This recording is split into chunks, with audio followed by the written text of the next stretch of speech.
Siapa manusia di atas muka bumi ini yang tidak mengalami permasalahan? Ada yang diliputi kesedihan karena memikirkan kekurangan hartanya, memikirkan hutang yang bertumpuk-tumpuk, mengharapkan anugerah anak yang tidak datang-datang, merasakan penderitaan penyakit yang tidak kunjung sembuh-sembuh. Setiap kita pasti ada permasalahan yang kita hadapi. Dan solusi yang paling utama yang terkadang dilupakan oleh seorang mukmin adalah solusi doa. Lihatlah bagaimana para anbiya, mereka berdoa kepada Allah Subhanahu wa taala. Mereka para anbiya, orang-orang yang soleh, juga diuji oleh Allah Subhanahu wa taala. Lihatlah Nabi Ayub alaihissalam yang pernah diuji oleh Allah Subhanahu wa taala dengan penyakit. Allah Subhanahu wa taala berfirman menyebutkan tentang kisah Nabi Ayub, dan ingatlah bagaimana Nabi Ayub alaihissalam tatkala dia berkata kepada Rabb-Nya, "Ya Allah, aku ditimpa dengan penderitaan, ditimpa dengan penyakit, dan Engkau adalah zat yang paling maha pengasih lagi maha penyayang. Kami kabulkan permintaannya, dan kami hilangkan penyakit yang dialaminya." Lihat, satu doa, namun keluar dari hati yang tulus, bisa menghilangkan permasalahan yang lama yang dihadapi oleh seorang muslim.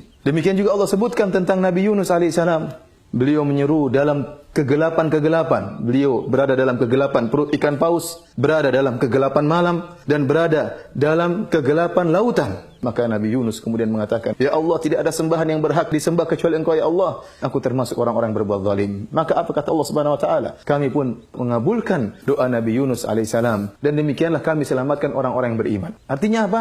Keselamatan ini bukan hanya khusus kepada Nabi Yunus alaihissalam, tetapi juga kepada kaum mukminin. Allah sebutkan lagi tentang Zakaria. Tatkala dia melihat dirinya sudah tua dan istrinya dalam keadaan mandul, namun hal ini tidak menjadikan Zakaria putus asa. Maka dia pun berdoa kepada Allah Subhanahu wa taala, yang artinya kami menyebutkan tentang rahmat kami terhadap hamba kami Zakaria. Tatkala dia menyeru Rabb-Nya dengan suara yang lirih, "Ya Allah, aku sudah sangat tua, kemudian tulangku sudah lapuk, dan rambutku sudah memutih seluruhnya. Akan tapi aku tidak pernah putus asa dari meminta kepada Engkau, ya Allah." Dia mengatakan, "Ya Allah, istriku mandul dan aku sudah sangat tua. Akan tapi anugerahkanlah kepadaku seorang anak." Lihatlah Zakaria yang sudah dalam keadaan sangat tua, istrinya mandul, ternyata Allah kabulkan permintaan Zakaria alaihissalam. Dari sini kita yakin bahwasanya terkadang doa melakukan berbagai macam keajaiban. Tinggal doa tersebut harus kita keluarkan dari hati yang tulus, dengan penuh adab tatkala berdoa kepada Allah Subhanahu wa taala, dengan pengharapan kepada Allah Subhanahu wa taala, dengan yakin bahwasanya Allah Maha mengabulkan segala doa. Oleh karenanya Nabi sallallahu alaihi wasallam mengatakan, "Berdoalah kalian kepada Allah dalam keadaan yakin bahwasanya Allah akan mengabulkan doa kalian." Dan ketahuilah bahwasanya barang siapa yang bangun tengah malam, kemudian dibuka dengan solat malam,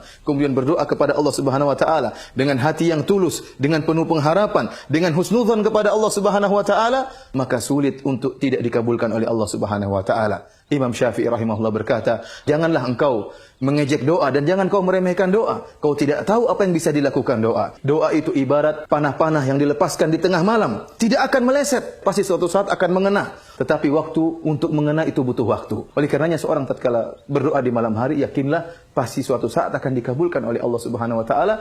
Cepat atau lambat, Allah yang lebih mengetahui apa yang terbaik bagi hamba-hambanya."